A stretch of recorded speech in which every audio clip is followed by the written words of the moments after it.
I was picking tomatoes in my backyard when I saw my daughter-in-law's car stop outside.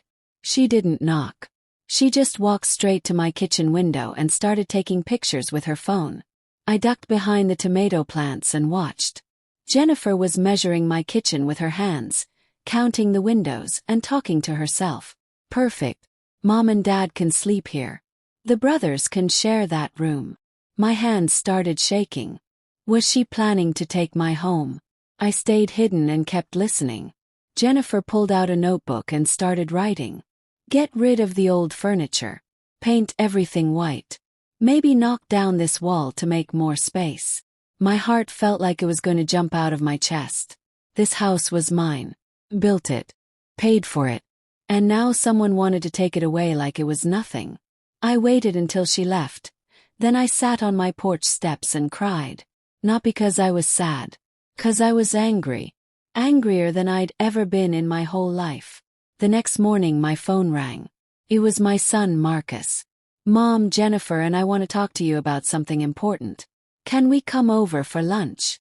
I made sandwiches and lemonade trying to act normal. But inside I was ready for a fight. When they arrived, Marcus hugged me like always. But Jennifer looked around my house like she was shopping at a store.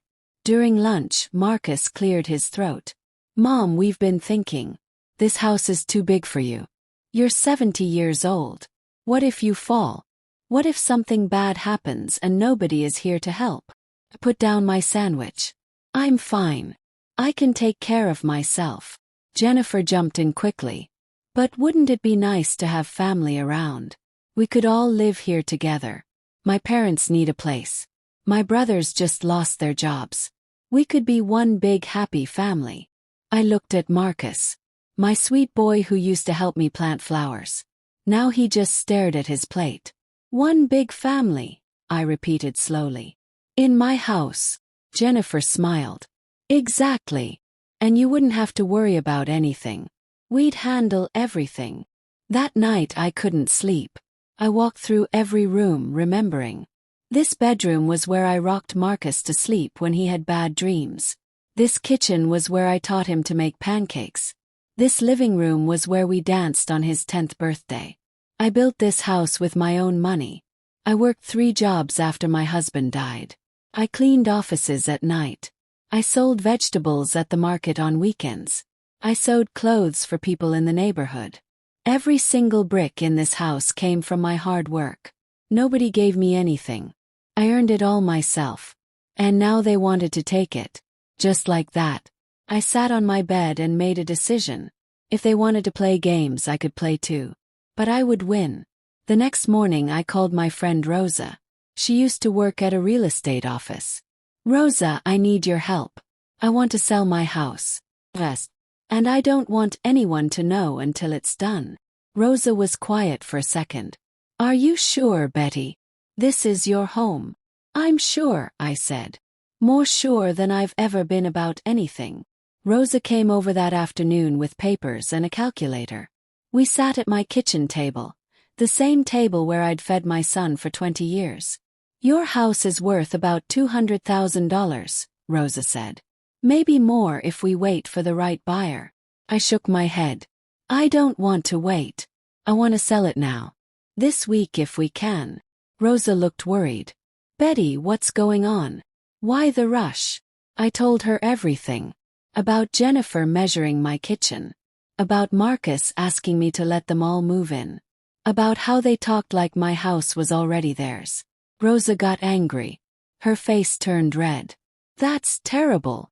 How could they do that to you? I don't know, I said quietly. But I'm not going to let it happen. We worked for 3 hours. Rosa called people she knew. By evening, she had found someone who wanted to buy my house. A nice young couple with a baby. They could pay cash and close the sale in 1 week. 1 week, I whispered. That's perfect. That night I started packing my important things. My photo albums. My mother's jewelry. The quilt I made with my own hands. I packed everything quietly like a secret. The next day Jennifer called. Mom, Betty, can I come over? I want to talk about house stuff. I said yes, but I had a plan. When she arrived, she had a folder full of papers. She spread them on my coffee table like she owned the place. Look, I made drawings of how we can change the house. We'll turn your sewing room into a bedroom for my dad. We'll make the garage into an apartment for my brothers.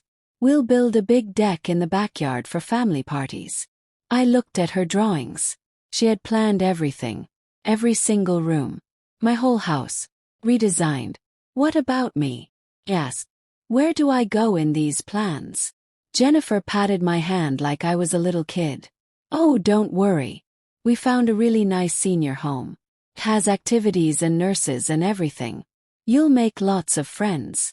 A senior home, I said. Yes. It's only $3,000 a month. Very affordable. I did the math in my head. $3,000 a month for 12 months. That's $36,000 a year. They wanted me to spend my money to live in a home while they lived in my house for free. I smiled at Jennifer. Big fake smile. That sounds interesting. Let me think about it. She looked so happy. Take your time. Well, not too much time. My family needs to move in by next month. After she left, I called Marcus. We need to talk. Just you and me. Can you come over tomorrow morning? He sounded nervous. Sure, Mom. Is everything okay? Everything is fine, I lied. I just miss talking to my son. That night I barely slept. I kept thinking about the little boy who used to pick flowers for me. The teenager who protected me when someone was rude at the store. Where did that boy go? When did he become someone who would throw his own mother away? Morning came. Marcus arrived with coffee and donuts, my favorites. We sat on the porch just like we used to when he was young. Marcus, I said softly. Do you remember when Dad died? You were only 8 years old. He nodded, looking down. I remember. You told me you would always take care of me. You said you'd never let anyone hurt me. Do you remember that? His eyes got watery. I remember, Mom. Then why are you hurting me now? Asked. Marcus looked confused. What?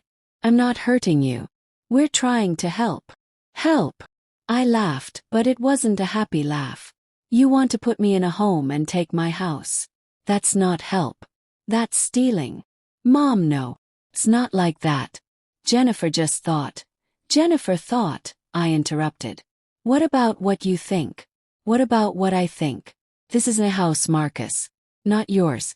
Not Jennifer's. Mine. Marcus got quiet. Really quiet. Then he said, Jennifer's family is struggling. They need help. I thought we could all help each other. By taking everything I have. Yes. By making me pay to live somewhere else while strangers live in my home. That's your plan to help. He didn't answer. I stood up. Marcus, I love you. You're my son.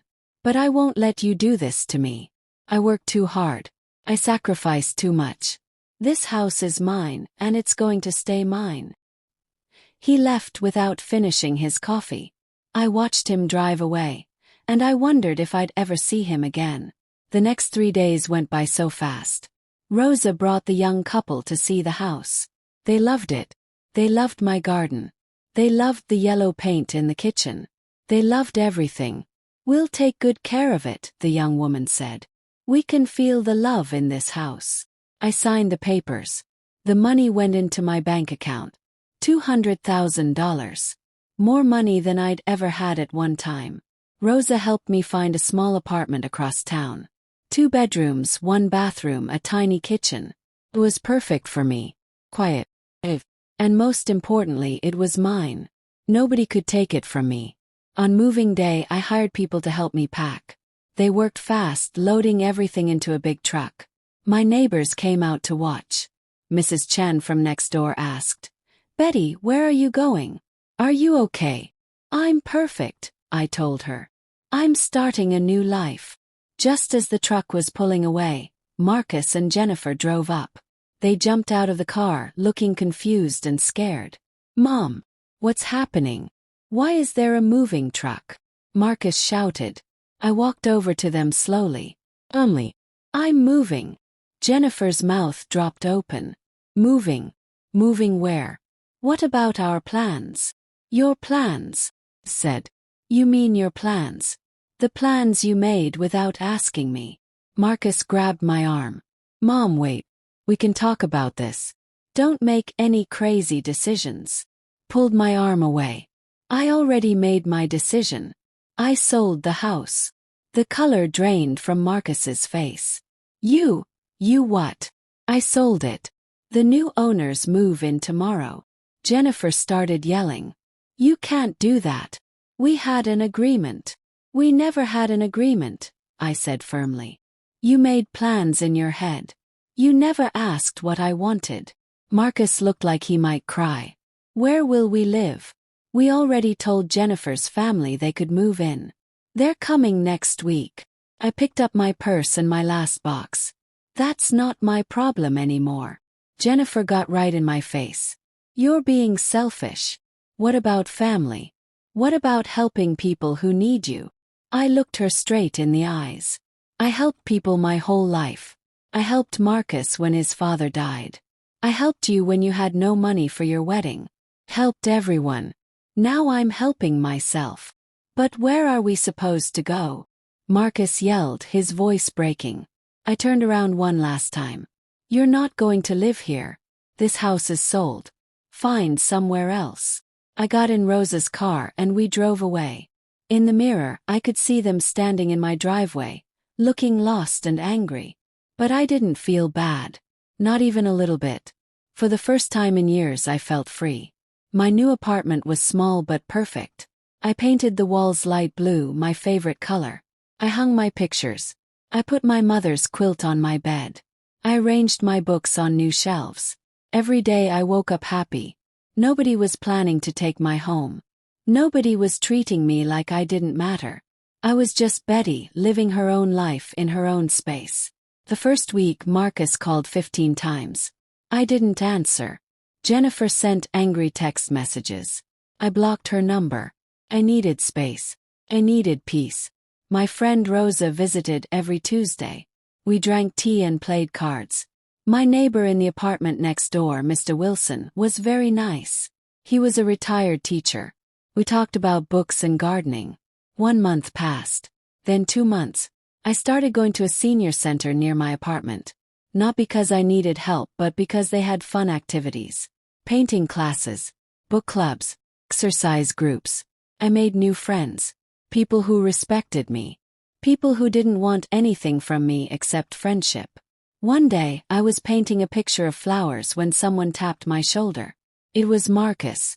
He looked tired. Older somehow. Mom, he said quietly. Can we talk? I put down my paintbrush. What do you want to say? He sat next to me. I'm sorry. I'm so sorry. Waited. I didn't make it easy for him. Jennifer and I are getting divorced, he continued. After you left, I realized she was using me. Using both of us. She didn't care about you. She didn't even really care about me. She just wanted a free house. I tried to tell you, I said softly. Marcus nodded, wiping his eyes. I know. I should have listened. I was stupid. I let her control everything.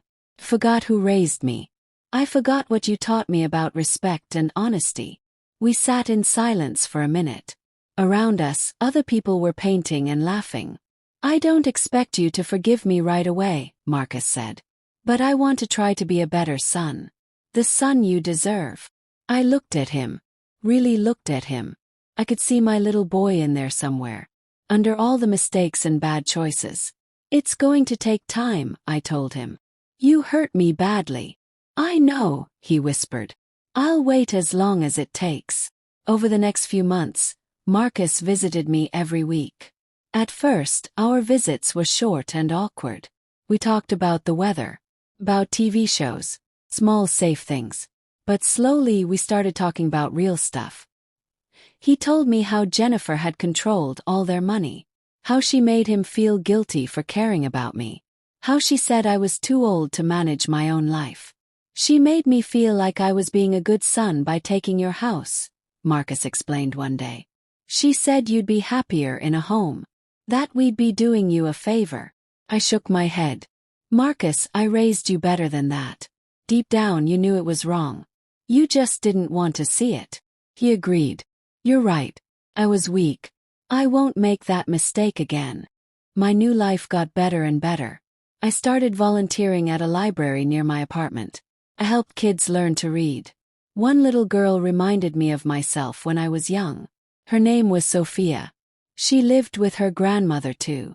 My mom works 3 jobs, Sophia told me one day. Just like my grandma used to. Grandma says we have to be strong. Smiled. Your grandma is right. Being strong is important. Sophia hugged me. You're strong too, Miss Betty. I can tell. Those words made me cry happy tears. After everything that happened, I still had so much to give. I still mattered. I still had purpose. One Saturday, Marcus came to visit with a big bag. I brought lunch, he said. Your favorite. Chicken sandwiches and potato salad from Tony's Deli. We ate together on my small balcony. The sun was warm. Birds were singing. Felt peaceful. Mom, I want to tell you something, Marcus said. I got a new job. Better pay. Better hours. And I found my own apartment. Small like yours, but it's mine. I'm not depending on anyone anymore. Felt proud.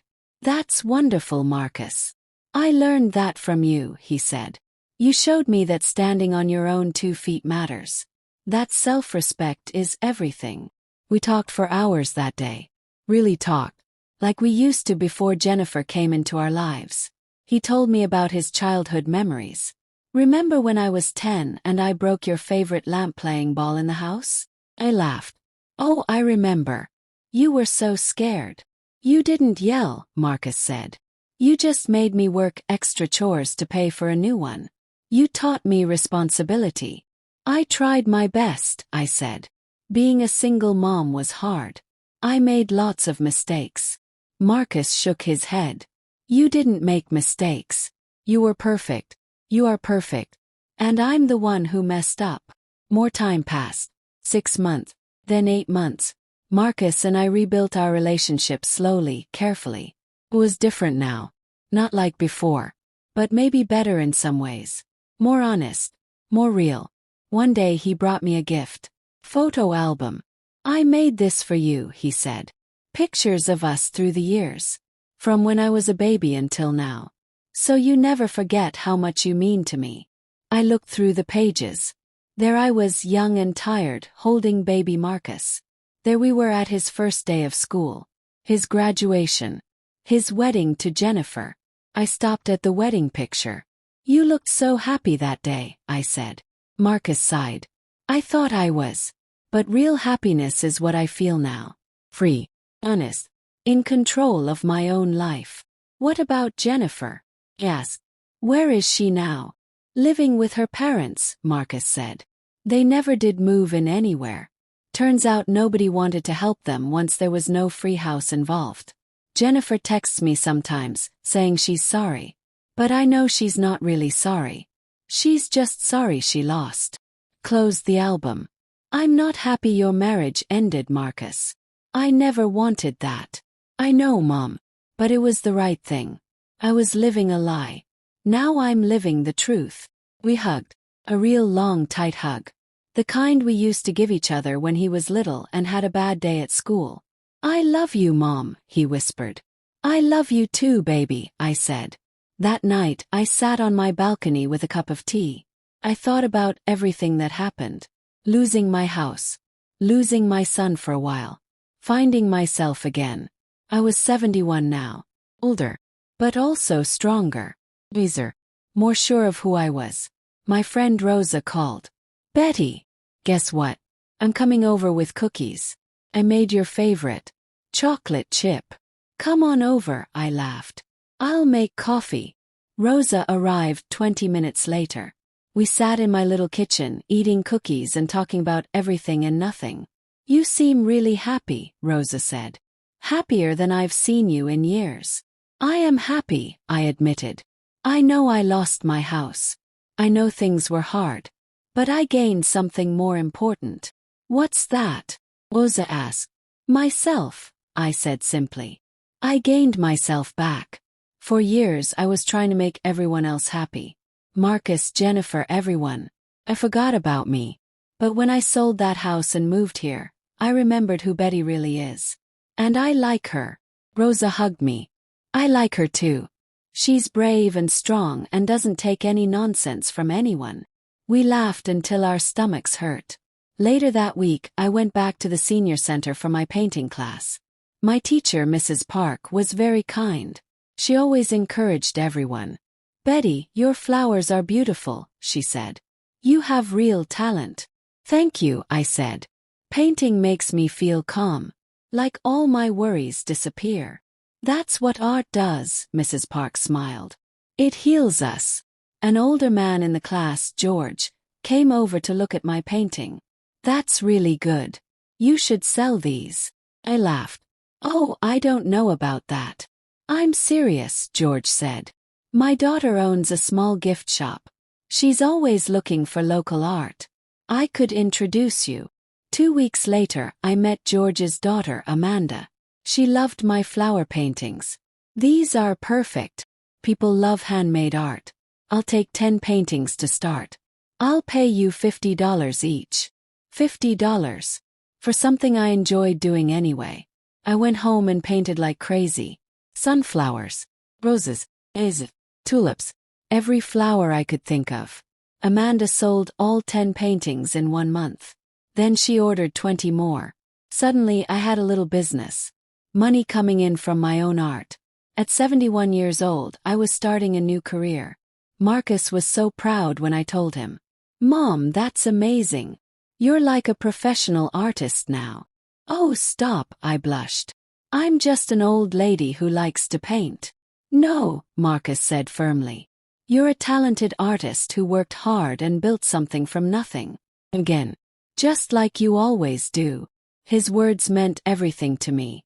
My life settled into a comfortable rhythm. Painting on Monday, Wednesday, and Friday mornings. Library volunteering on Tuesday and Thursday afternoons. Senior center activities on weekends. Visits with Marcus every Sunday. One Sunday, Marcus brought someone with him. Woman. She was pretty with kind eyes and a warm smile. "Mom, this is Rachel," Marcus said nervously. "She works at my office. We've been seeing each other for a few months. I wanted you to meet her." I shook Rachel's hand. "It's very nice to meet you." Rachel smiled. "Marcus talks about you all the time. He says you're the strongest woman he knows." "Well," I said, "I don't know about that. But I do my best." We had lunch together. Rachel was different from Jennifer. She asked me questions and actually listened to my answers. She laughed at my jokes. She offered to help clean up after we ate. "Your apartment is lovely," Rachel said. "So cozy and personal." "Thank you," I replied. "It's small but it's mine. That's what matters." Rachel nodded like she really understood. Having your own space is important. My grandmother always said a woman needs a room of her own. Independence. I decided I liked Rachel. After they left, I called Rosa. "Marcus has a new girlfriend. And I think this one might be different." "Different how?" Rosa asked. "Different good. He seems genuine. Real. Not fake like Jennifer." "That's wonderful, Betty. Your boy deserves someone nice." "Everyone deserves someone nice," I said. "Even me. And I have you, Rosa. My best friend. Forever and always," Rosa promised. Months continued to pass. My painting business grew. Amanda's shop couldn't keep up with demand for my art. I started selling at a local farmer's market too. People loved meeting the artist behind the paintings. One woman bought 3 paintings. "These are for my mother," she explained. "She's in a nursing home. Your flowers will brighten her room."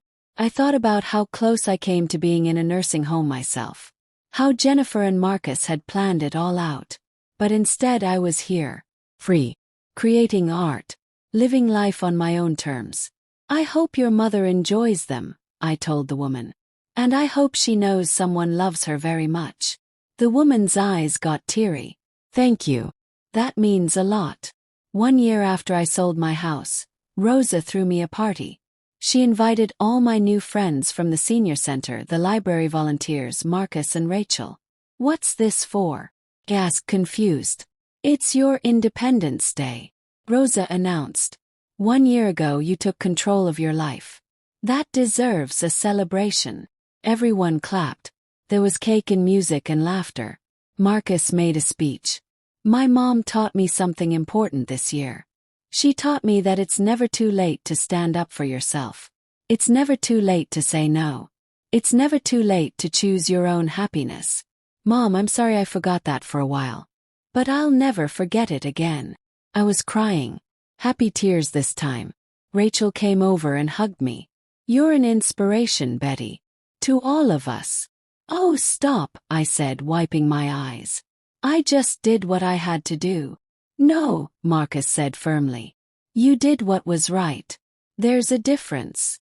That night, after everyone left, I sat alone in my apartment. It was quiet, peaceful. I looked around at my things. My paintings on the walls. My comfortable chair. My books. My teacups. Everything mine. Everything chosen by me. I thought about the house I sold. Sometimes I missed it. The big backyard. The yellow kitchen. The memories in every room. But I didn't regret selling it. Not for 1 second. That house had become a trap. A thing people wanted to take from me. This apartment was freedom. My phone buzzed. Text from Marcus. "Love you, Mom. Thank you for never giving up on me." Texted back. "Love you too, baby. Always." Another text came in. This one from Jennifer. My finger hovered over the delete button. But curiosity made me read it. "Betty, I know you probably hate me. I just wanted to say I'm sorry. You were right about everything. I was greedy and mean. I'm working on being a better person now. I hope someday you can forgive me." I thought about it for a long time. Then I wrote back. "I don't hate you, Jennifer. I hope you find happiness. Real happiness. The kind that doesn't come from taking things from other people." She wrote back immediately. "Thank you. That's more grace than I deserve." Maybe it was. Maybe it wasn't. But holding anger was like drinking poison and expecting someone else to get sick. I was done with poison. Chose peace. The next year brought more changes. Good changes. My art was featured in a local newspaper. "Local senior discovers hidden talent," the headline read. They took my picture, holding one of my flower paintings. I looked happy in the photo. Genuinely happy. Marcus got promoted at work. He and Rachel moved in together. They invited me to see their new apartment. It was small like mine but filled with love and laughter. "We're not getting married yet," Marcus explained. "We're taking our time. Building a real foundation first." "Smart," I said. "That's very smart." Rachel squeezed his hand. "We learned from the best. You showed us that rushing into things without thinking leads to trouble." I was glad my pain could teach them something valuable. One afternoon, I was working at the library when little Sophia ran up to me. Miss Betty. Miss Betty. Guess what?" "What, sweetie?" "My grandma bought one of your paintings. The one with the red roses. She hung it in our living room." My heart swelled. "That makes me so happy." Sophia hugged me tight. "Grandma says you're her hero. She says you're proof that old ladies can still do amazing things." I laughed. "Old ladies can do anything, Sophia. Don't forget that." That evening, Rosa and I went for a walk in the park. The sun was setting, painting the sky orange and pink.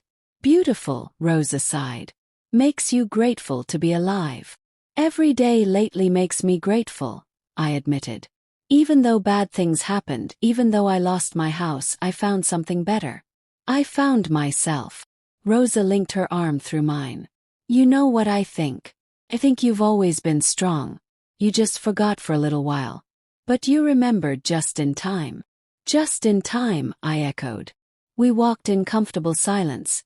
Two old friends who'd seen each other through thick and thin. When I got home, there was a package at my door. Inside was a framed photo. It showed my old house, the one I sold. But it wasn't a sad picture. It was beautiful. The new owners had sent it to me with a note. Dear Betty, we wanted you to know your house is loved and cared for. Our daughter took her first steps in the living room. We planted new flowers in the garden just like you taught us. Thank you for building such a special place. We'll treasure it always. With gratitude, the Martinez family. I hung the picture on my wall.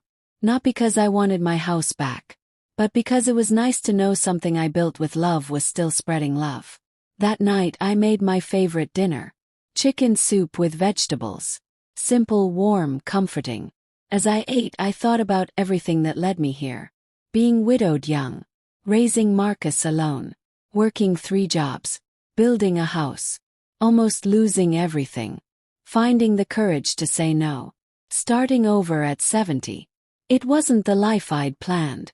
But it was a good life. Maybe even a great life. The next Sunday Marcus came over with Rachel and a surprise. Puppy. Mom, we know you said you didn't want any pets. But this little guy needed a home. His owner moved away and couldn't keep him. We thought maybe. The puppy was small and fluffy with big brown eyes. He licked my hand. What's his name? I asked, already falling in love. Charlie, Rachel said. But we can change it if you want. Charlie is perfect, I said, picking him up. He snuggled against my chest. Just like that, I had a dog. Charlie became my constant companion. He slept on my bed. He sat next to me while I painted. He went on walks with me every morning. Who knew a dog could make such a difference? I told Rosa one day. Charlie was chasing butterflies in the park. Dogs are magic, Rosa said. They love you no matter what. No conditions. No demands. Just pure love. I could learn something from that, I laughed. More months passed. I was 72 now. Then 73. Time moved differently at my age. Fast and slow at the same time. Marcus and Rachel got engaged. They asked me to help plan the wedding. We want something small, Rachel explained. Just family and close friends. Nothing fancy. Just real. That sounds perfect, I said. The wedding was in a small garden. Rachel wore a simple white dress. Marcus cried when he saw her. Cried too. Not sad tears. Happy tears. Proud tears. My son had learned. He'd grown. He'd become the man I always knew he could be. During the reception, Marcus made a toast. I want to thank my mom, he said, his voice shaking. She taught me what real love looks like. It's not controlling. It's not taking. It's not demanding. Real love is supporting someone's freedom. Respecting their choices. Wanting them to be happy, even when it's hard. Mom, I'm sorry I forgot that lesson for a while. But I promise I'll never forget it again. Everyone clapped. Rachel hugged me. I'm so lucky to have you as family, she whispered. I'm the lucky one, I whispered back. And I meant it. After everything I'd lost, I'd gained a daughter. Real one. That night, lying in my bed with Charlie snoring beside me, I felt completely at peace. I was 73 years old. I lived in a small apartment. I painted flowers for a living. I had a dog, good friends, and a son who'd finally learned what mattered. Some people might think I lost my life's biggest achievement when I sold my house. But they'd be wrong. My biggest achievement wasn't a house. It was knowing when to hold on and when to let go. It was having the courage to say no. It was choosing myself when everyone else told me to sacrifice. That was my real victory. Not the house. Not the money. Not even my son coming back. My victory was standing up and saying, this is my life. And I'm going to live it my way.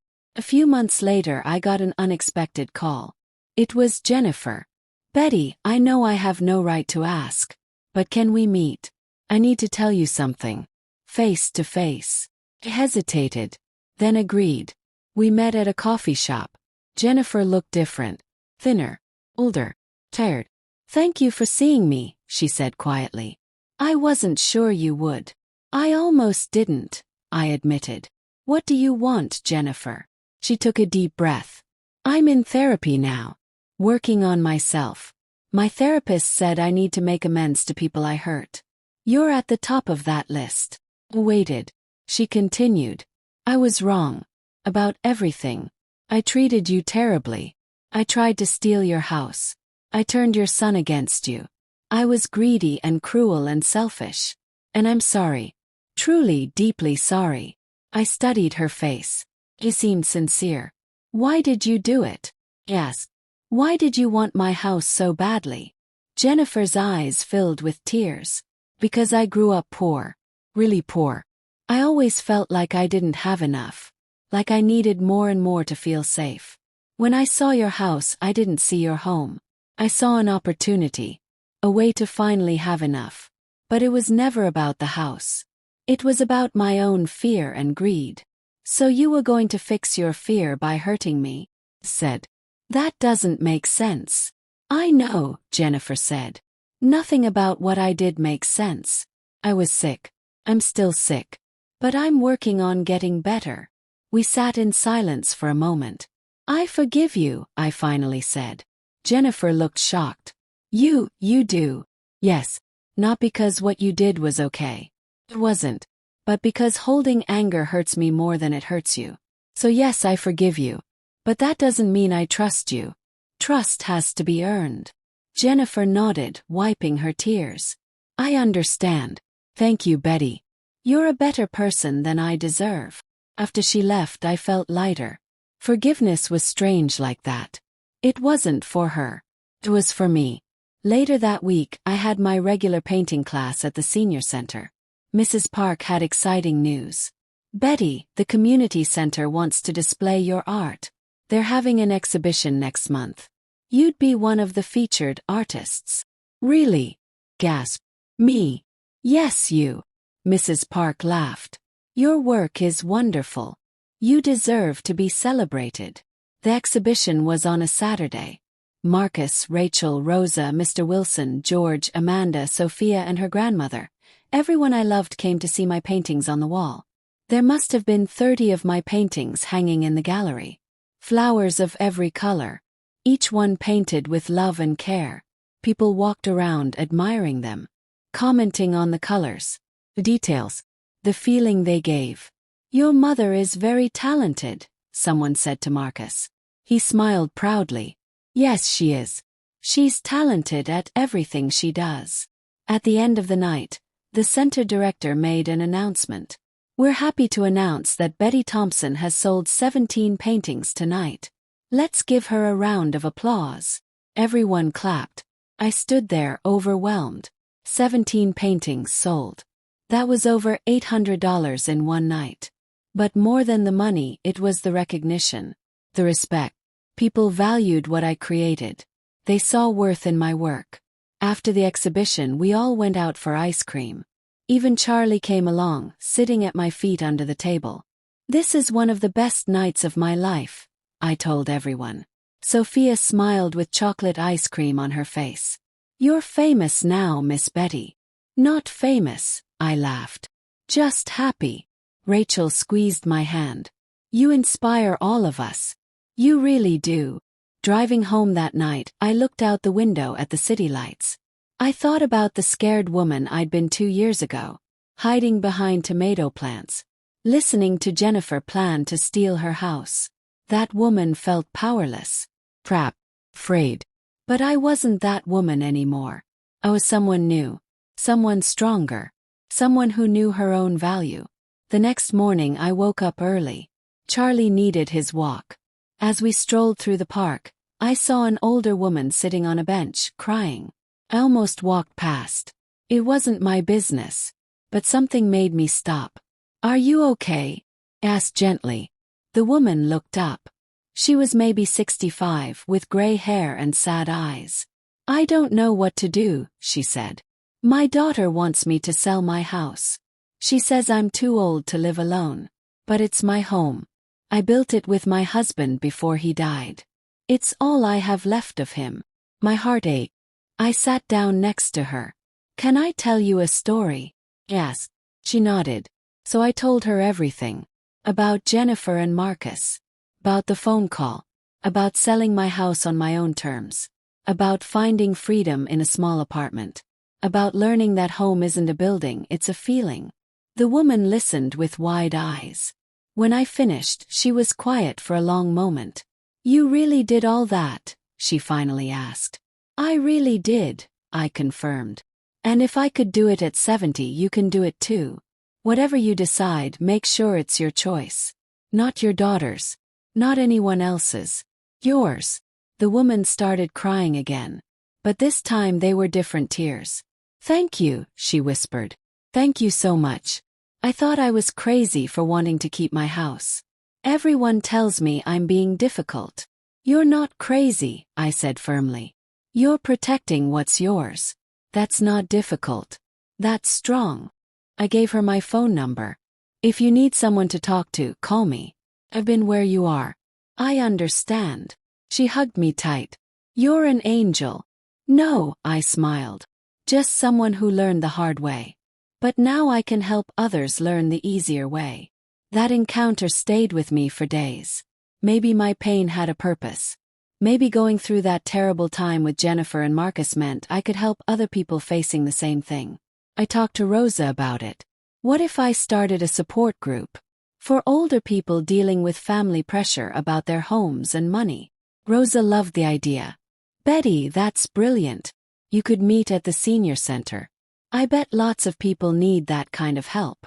2 weeks later, I held the first meeting. People came. All of them had similar stories.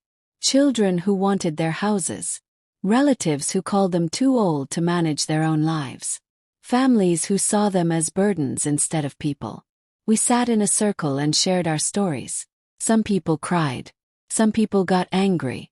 But everyone felt heard, understood, supported. "My son says I should give him power of attorney," one man said. "But I don't trust him. He's always asking about my money." "Then don't give it to him," I said. "It's your right to say no." "But he's my son," the man protested. "Doesn't that matter? Being family doesn't give someone the right to control you," I explained. "Love should make you want to protect someone's freedom, not take it away." Another woman spoke up. "My daughter wants me to move into her house. She says it's for my own good. But I know she just wants to rent out my apartment and keep the money." "What do you want?" I asked. "I want to stay in my apartment," she said. "But everyone says I'm being stubborn." "Knowing what you want isn't stubborn," I told her. "It's smart. And you have every right to choose your own life." By the end of the meeting, something had shifted in the room. People sat taller, spoke louder, seemed more sure of themselves. "Same time next week?" I asked. Everyone agreed. As they left, many of them hugged me. "Thank you, Betty. You gave me hope." The support group grew. Soon there were 15 people. Then 20. We met every Wednesday afternoon. I brought cookies. Rosa brought coffee. We talked, laughed, cried, and helped each other stay strong. One woman, Margaret, was dealing with a son who wanted to put her in a nursing home. "He says I'm forgetting things," Margaret explained. "But I'm not. I'm just older. Sometimes I forget where I put my keys. That's normal." "Has a doctor said you have memory problems?" I asked.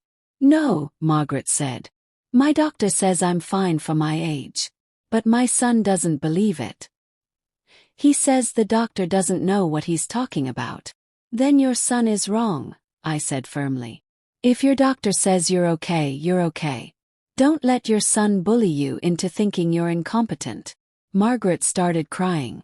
I thought I was going crazy. My son kept telling me I was confused. I started to believe him. "That's called gaslighting," Rosa explained. "When someone makes you doubt your own reality. It's a form of abuse." Margaret looked shocked. "My son would never abuse me." "Maybe not physically," I said gently. "But taking away someone's confidence, making them feel helpless, that's emotional abuse. Even if he doesn't mean to do it." Over the following weeks, Margaret got stronger. She talked to her doctor, who wrote a letter confirming she was mentally competent. She talked to a lawyer who helped her protect her assets. And she talked to her son clearly and firmly, telling him to stop treating her like a child. "I did it," Margaret told the group one Wednesday. "I told him no. I said I'm not moving, I'm not selling my house, And I'm not giving him control of my money. And you know what? He backed down. Once I stood up to him. He realized he couldn't push me around anymore. Everyone clapped. Her victory was our victory. My life had become about more than just me. It was about helping others find their strength too. Marcus sometimes came to the meetings with me. He wanted to understand what he'd done wrong, how he'd hurt me. One day he addressed the group. I'm Marcus, Betty's son. 2 years ago, I tried to take my mom's house. I thought I was helping her. But really, I was just being selfish and greedy. My wife convinced me it was the right thing to do. And I believed her because I wanted to. The room was silent. Everyone listened. I'm here to say I'm sorry. To my mom and to all of you. 'Cause I know some of you are dealing with children like I was. And I want you to know, sometimes we don't realize what we're doing.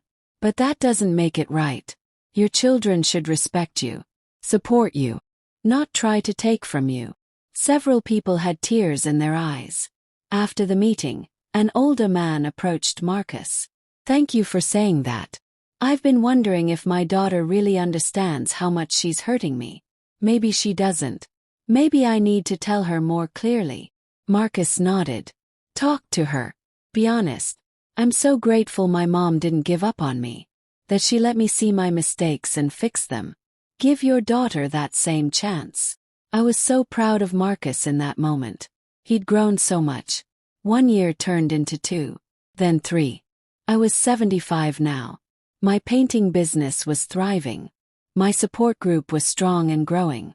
Charlie was getting older too, gray around his muzzle, but still my loyal friend. Marcus and Rachel had a baby. A little girl named Elizabeth. After me. Betty was my nickname, but my full name was Elizabeth. We want her to be strong like her grandma, Rachel said when they told me the name. I held baby Elizabeth in my arms and cried. This tiny person carried my name. My legacy. I would make sure she grew up knowing she was valuable. That her voice mattered. That she should never let anyone make her feel small. One afternoon I got a phone call from Amanda at the gift shop. Betty, I have amazing news. A gallery in Seattle wants to feature your work. They saw your paintings at the community center exhibition and fell in love. They want to offer you a solo show. A solo show. Could barely breathe. In Seattle. Yes. They'll cover all the costs. Transportation, framing, everything. They just want your beautiful art. I couldn't believe it. At 75 years old, I was going to have a real art show in a real gallery in a big city. Rosa, Marcus, Rachel, and baby Elizabeth came with me to Seattle for the opening. The gallery was beautiful. White walls, perfect lighting, and dozens of my flower paintings displayed like treasures. Important-looking people walked around with wine glasses, discussing my work. The use of color is extraordinary. Such emotion in every brushstroke. Who is this artist? Where has she been hiding? I stood in the corner, overwhelmed. Marcus put his arm around me. You did it, Mom. Look at what you built. From nothing. Again. Not from nothing, I corrected. From strength. From refusing to give up. From believing I still had value. A woman approached me. She was young, maybe 30, wearing an expensive suit. Are you Betty Thompson? The artist? Yes, I said nervously. I'm Victoria Chen. I write for Art Today magazine. Can I interview you? Your story is fascinating. Self-taught artist. Starting your career at 71. I'd love to share it with our readers. An interview. In a magazine. Sure, I managed to say. We sat down and I told Victoria everything. Not just about painting but about my whole journey. The house, Jennifer, Marcus, the support group. Finding myself again at 70. Victoria wrote everything down, her eyes shining. Betty, this isn't just an art story. This is an inspiration story. Women everywhere need to hear this. The article came out 2 months later. The artist who found herself at 70. Betty Thompson's journey from betrayal to beauty. There was a big picture of me holding one of my paintings, smiling. The article told my whole story. Within days I started getting messages. Letters, emails, phone calls. Women from all over the country reached out. Your story saved me. I was about to give my house to my son. But after reading about you, I realized I don't have to. Thank you for showing us that it's never too late to stand up for ourselves. I was overwhelmed. My small story had touched so many people. Rosa laughed when I showed her all the messages. You're famous now, Betty. A real celebrity. I'm just me, I insisted. Just an old lady who made some hard choices. You're a hero, Rosa corrected. Whether you like it or not. The support group kept growing. We had to move to a bigger room at the senior center. 40 people now. Then 50. People came from other towns to attend. I started training others to lead their own groups. Margaret, who'd stood up to her son, became a leader. George, who'd introduced me to Amanda, started a group for men. The movement grew beyond me. One day I got a call from a TV producer. We're doing a segment on elder abuse for our morning show. Would you be willing to share your story on television? Television. That was scary. But if it could help people, I had to do it. Marcus went with me to the studio. I was so nervous. My hands were shaking. You've got this, Mom, Marcus encouraged. Just be yourself. Tell the truth. That's all you need to do. The interview went by in a blur. The host was kind. She asked about my house, about Jennifer, about selling everything and starting over. What would you say to other seniors facing similar pressure? She asked. I looked directly at the camera. I would say this. Your life is yours. Your home is yours. Your money is yours. You don't owe it to anyone, not even your children.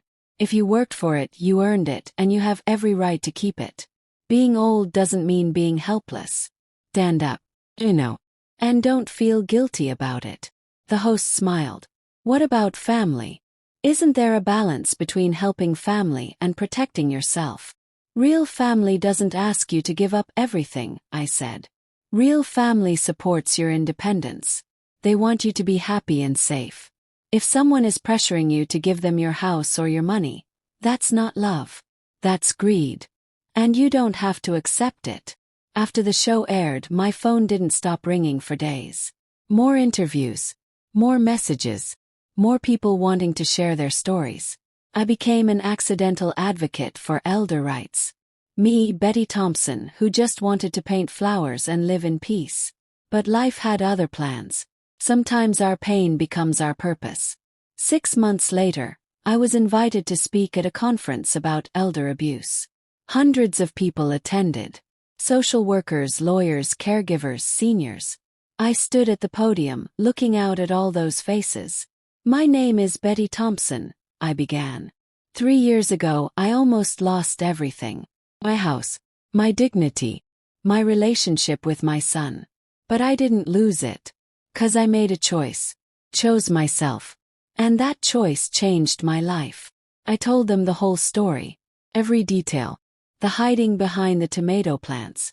The fake sympathy. The nursing home plans. Selling my house in secret. Starting over at 70.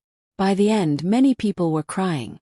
After my speech, the line of people wanting to talk to me stretched across the room. One woman grabbed my hands. You saved my mother. She read about you and found the courage to keep her house. Thank you, a man said. I was planning to pressure my father into moving to a home. But after hearing your story, I realized I was being selfish. I'm going to support whatever he wants instead. A young lawyer approached. I want to start a legal clinic for seniors dealing with this kind of abuse. Would you help me?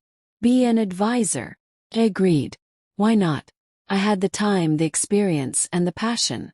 My life had become bigger than I ever imagined. All because I refused to give up.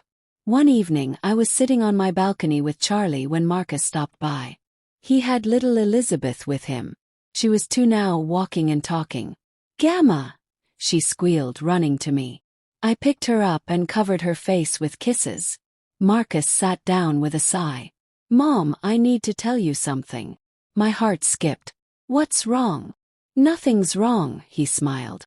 Everything's right. Rachel and I were talking. We want to buy a house. Nothing big. Just something small for our family. And we wanted to ask your advice. Not your money, he added quickly. Just your advice. Because you're the smartest person I know about building a life. I felt tears coming. Of course, honey. I'd be happy to help. We spent the evening talking about houses, neighborhoods, what mattered, what didn't. Remember, I told him, a house is just a building. Home is what you make it. Fill it with love and honesty. And it doesn't matter how big or small it is. Marcus nodded. I learned that from you. The hard way. But I learned it. Elizabeth fell asleep in my lap. I looked down at her peaceful face. This child would grow up different. She'd have a father who understood respect. A grandmother who modeled strength. She'd know her worth. Nobody would ever take that from her. The seasons changed. Fall turned to winter. Winter turned to spring. I was 76 now. My body was slower, but my spirit was stronger than ever. The support group continued. The art shows continued. The interviews continued. But more than anything, my peace continued. I'd built a life I loved. Simple. Meaningful. Free. One day I got a letter. The return address was Jennifer's. I almost threw it away without reading it. But curiosity got the better of me. Dear Betty, it read. I'm writing to tell you that I'm getting married again. His name is Tom. He's a good man. Kind. Honest. Nothing like how I used to be. I'm different now too. Therapy helped. So did losing everything. I learned that happiness doesn't come from taking. Comes from giving. From being honest. From treating people with respect. I wanted you to know that you taught me that. Not by forgiving me, though that helped. But by standing up to me. By showing me that I couldn't just take whatever I wanted. You were stronger than me, and I needed to see that strength. I'll never be able to repay the harm I caused. But I can be better. And I am. Thank you, Betty. For everything. Even for the hard lessons. Especially for those. Sincerely, Jennifer. I read the letter 3 times. Then I wrote back. Dear Jennifer, congratulations on your wedding. I'm glad you found happiness. And I'm glad you found yourself. That's the most important thing. We all make mistakes. What matters is that we learn from them and grow. You did that. Be proud of yourself. I forgive you completely. Not just because you asked, but because holding anger hurts me more than it hurts you. So I let it go. I hope your marriage is filled with love, respect, and honesty. Those are the things that really matter. Take care of yourself. Betty. Sending that letter felt like closing a chapter. A long, difficult, painful chapter. But also a chapter that taught me who I really was. Rosa and I celebrated my 77th birthday with a small party. Marcus, Rachel, Elizabeth, Mr. Wilson, George, Margaret from the support group, Amanda from the gift shop, Sophia and her grandmother. Everyone I loved. We ate cake. We laughed. We told stories. Make a wish, Gamma. Elizabeth said, jumping up and down. Closed my eyes. But I didn't need to wish for anything. I already had everything I needed. Health, friends, family who respected me. Purpose. I blew out the candles anyway. Everyone cheered. That night, after everyone left, I sat with my journal. I'd started keeping one after selling the house. Writing down my thoughts, my feelings, my journey. Dear Journal, I wrote. Today I turned 77. When I was younger, I thought 77 was ancient. I thought life would be over by then. But I was wrong. Life isn't over. Just different. Quieter in some ways. Louder in others. I thought my greatest accomplishment would be raising my son. Or building my house. But I was wrong about that too. My greatest accomplishment is learning to value myself. To stand up for myself. To choose myself without guilt. That's the thing nobody tells you when you're young. They tell you to be selfless. To sacrifice. To always put others first. And those things are important. But so is knowing when to say no. When to protect yourself. When to choose your own happiness. I learned that at 70. Better late than never. Now I'm 77. And I'm just getting started. There's still art to create. People to help. granddaughters to spoil, life to live. I'm not done yet. Not even close. This is Betty Thompson, still standing, still strong, still here. I closed the journal and smiled. The next morning was beautiful, sunny and warm. Charlie and I took a long walk through the park. I saw the woman I'd met 3 years ago, the one who'd been crying on the bench. "Betty," she called out. "I was hoping I'd see you." She looked different, happier, lighter. "How are you?" I asked. "I'm wonderful," she beamed. "I kept my house. My daughter wasn't happy at first, but she got over it. And now we have a better relationship because it's based on honesty, not manipulation. Thank you for giving me the courage to stand up for myself." "You did that," I told her. "I just showed you it was possible." We hugged and went our separate ways. That's how it worked. One person finds courage. Then they help someone else find courage. Then that person helps someone else. Like ripples in water. Small actions creating big changes. Later that week, the legal clinic for seniors had its grand opening. The young lawyer, David, had worked hard to make it happen. "We're offering free legal help to any senior being pressured by family members," David explained to the crowd. "Thanks to Betty Thompson's advocacy, we secured funding from the state. Now we can help hundreds of people protect their assets and their dignity." Everyone clapped. David asked me to cut the ribbon. "This clinic exists because one woman refused to be a victim," he said. "Betty showed us that elder abuse is real, it's common, and it needs to stop. This is our way of continuing her mission." I cut the ribbon with shaking hands. This was bigger than me now. This was a movement. People helping people. Protecting the vulnerable. Standing up to greed and manipulation. After the ceremony, an older man approached me. "Mrs. Thompson, I'm Gerald. My story is different from yours but similar. My grandchildren were pressuring me to give them money for college. But it wasn't really for college. It was for cars and vacations. I felt guilty saying no. And now?" Yes. "Now I said no. And I feel free. I'm helping them with school but on my terms. With oversight. With conditions. And they respect that. Once I set boundaries, everything changed." I hugged him. "Good for you, Gerald. That takes courage." "I learned from the best," he smiled. My life had become a series of moments like this. Small conversations. Little victories. People finding their strength. And knowing I'd played a small part in that made everything I'd been through worth it. Pain. The betrayal. The fear. All of it had purpose. Marcus and Rachel bought their house. It was small but perfect. 3 bedrooms, a little yard, a bright kitchen. They invited me over for dinner the day they moved in. "What do you think, Mom?"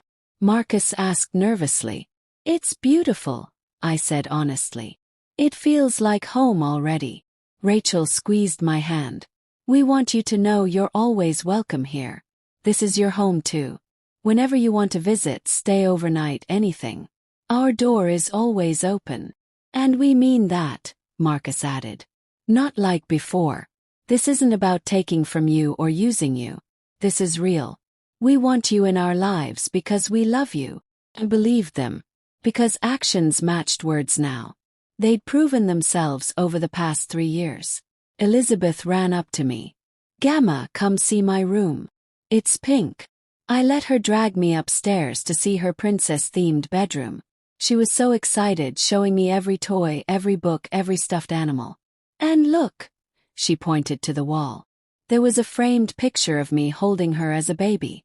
"Mommy says you're the strongest lady in the whole world." My eyes filled with tears. "Your mommy is very sweet." "Is it true?"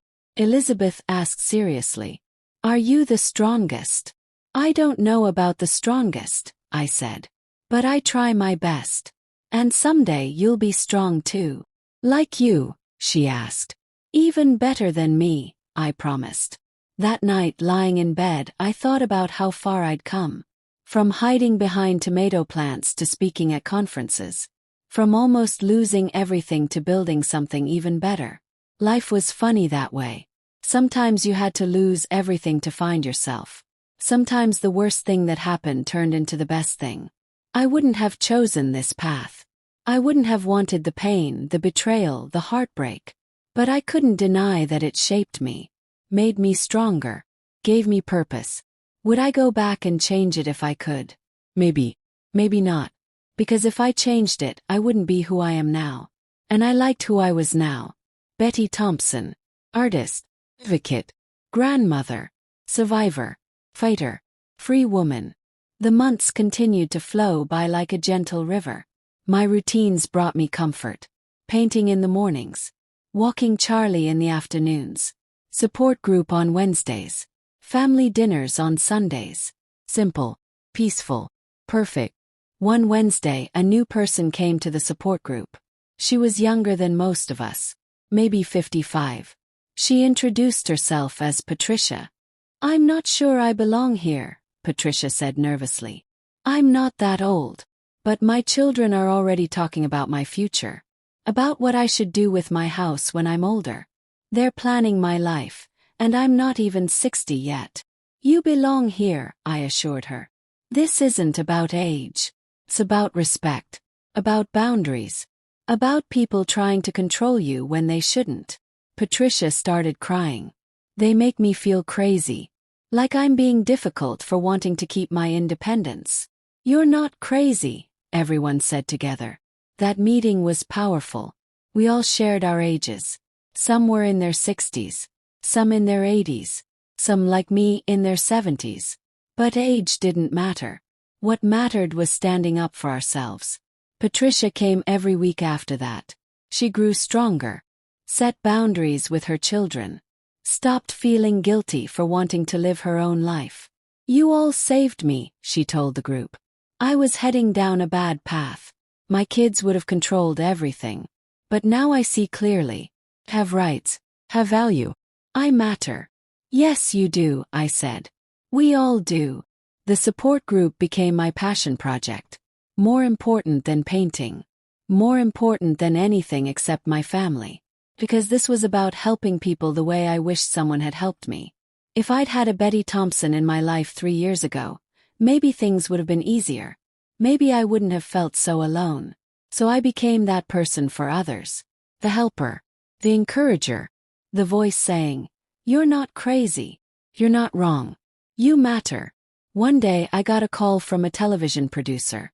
"We'd like to do a documentary about you," she said. "Your journey. Your advocacy work. The support groups. Everything." A documentary. That seemed excessive. "I'm nobody special," I protested. "You're exactly special," the producer Linda said.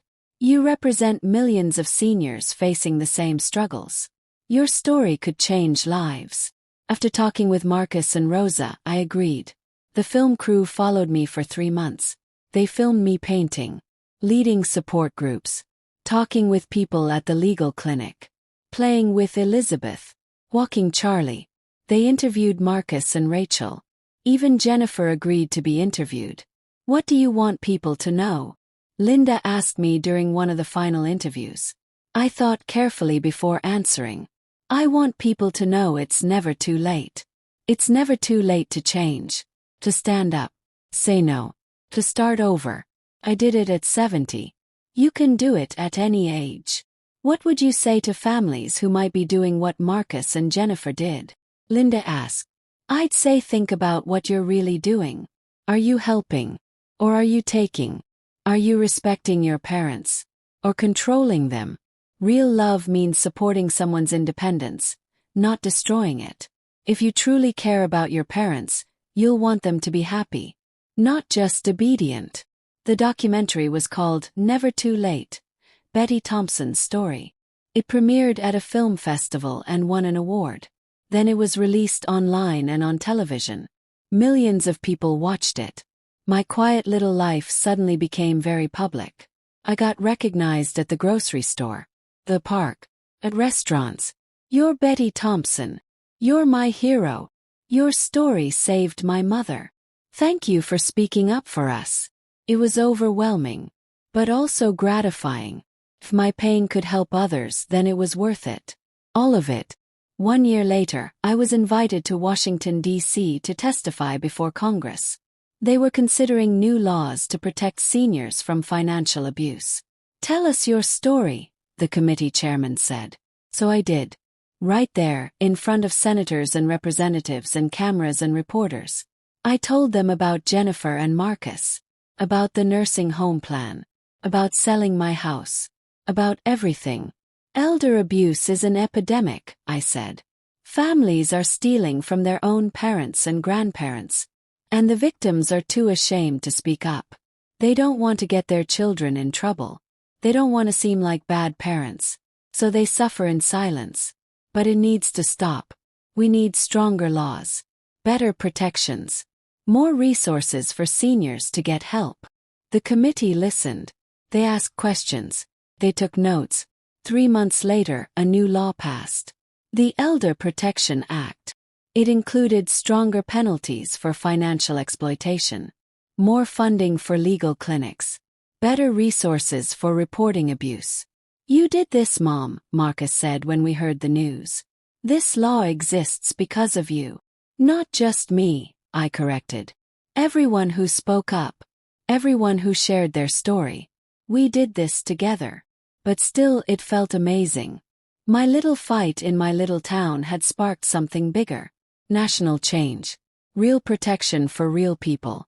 I was 78 now. Slowing down a bit. Charlie had passed away, and I'd adopted a new dog, a little terrier named Daisy. She kept me company and kept me moving. The support groups continued. Now there were chapters in 15 cities across the state. Other people had taken up the cause, spreading the message. Marcus and Rachel had another baby. Boy this time. They named him William after Rachel's father. Little Elizabeth was 4 now, starting preschool. She loved to paint with me. "When I grow up, I want to be an artist like you, Gamma," she declared one Sunday. "Then we'll paint together," I promised. "Forever and ever."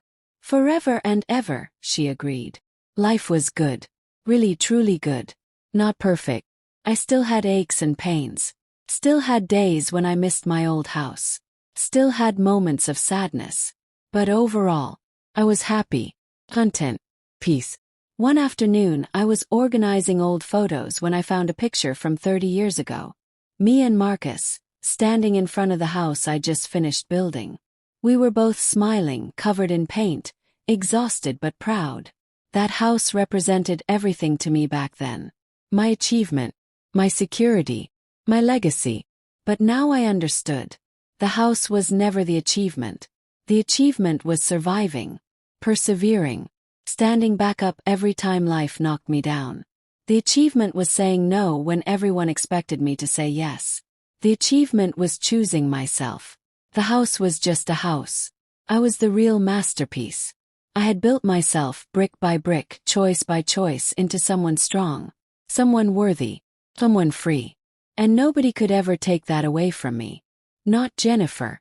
Not anyone. That was mine forever. I put the photo in a frame and hung it on my wall. Not as a reminder of what I lost, but as a reminder of how far I'd come. The next day, Rosa and I went for lunch at our favorite cafe. We'd been friends for 30 years. Through everything. She'd been there when I was struggling to build my house. When my husband died. When Marcus was in trouble as a teenager. When Jennifer tried to steal everything. Through it all, Rosa stood by me. "Can you believe where we are?" I asked her. "Who would have thought?" Rosa laughed. "I always knew you were special, Betty. I just didn't know how special until you proved it to everyone else." "We're both special," I said. "We're survivors." We clinked our coffee cups together. Toast to survival. To friendship. To never giving up. That evening I gave a talk at the library. It was a small event. Maybe 40 people. But that was fine. I wasn't in this for fame or crowds. I was in this to help people. One person at a time. After the talk, a young woman approached me. She couldn't have been more than 30. "Mrs. Thompson, my grandmother is going through exactly what you went through. My uncle is pressuring her to sign over her house. She's scared and confused. Can you talk to her?" "Of course," I said immediately.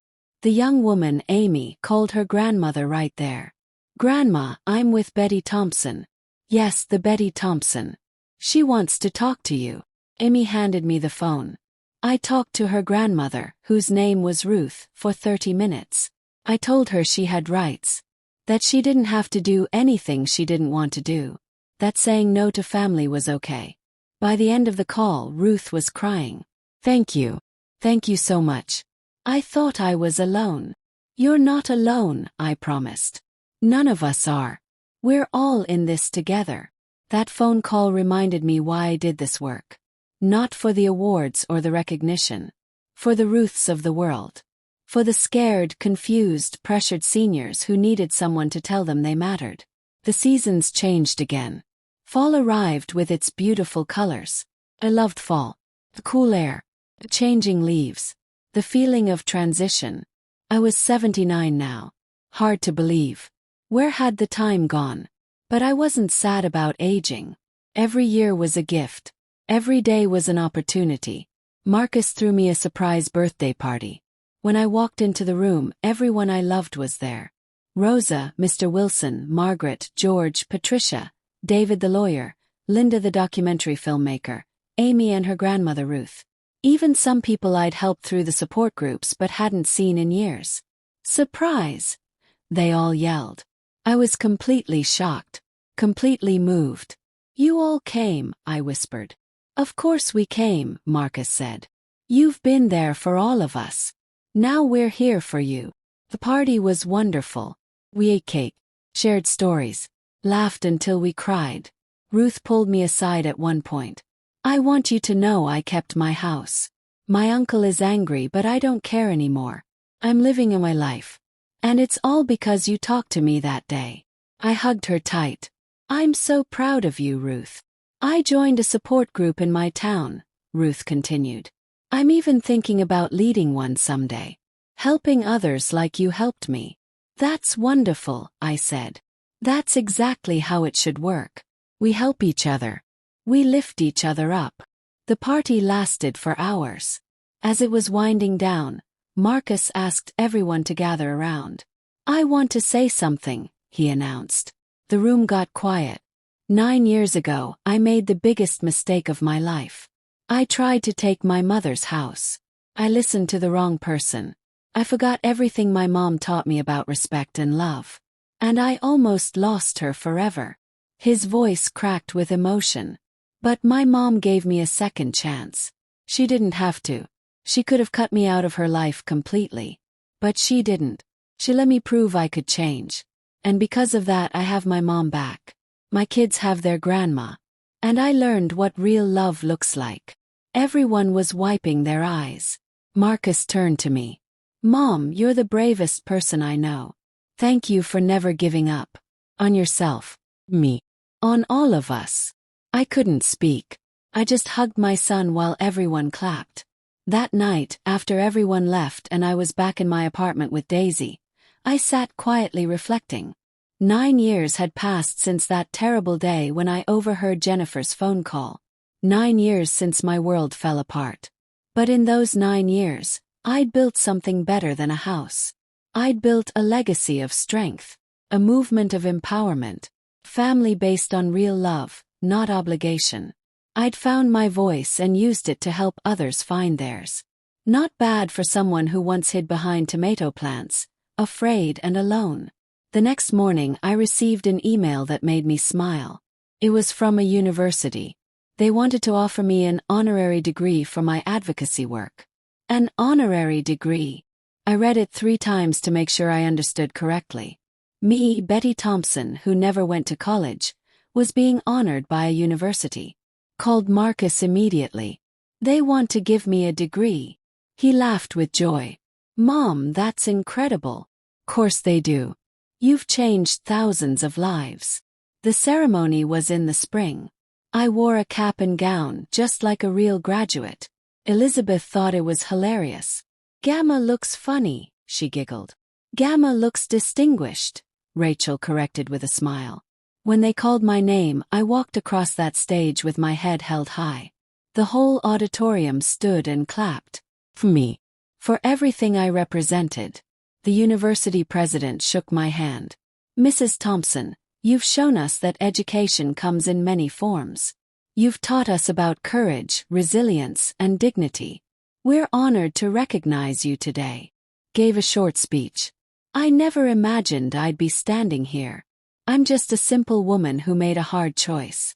But that choice changed my life. And I hope my story shows you that it's never too late to stand up for yourself.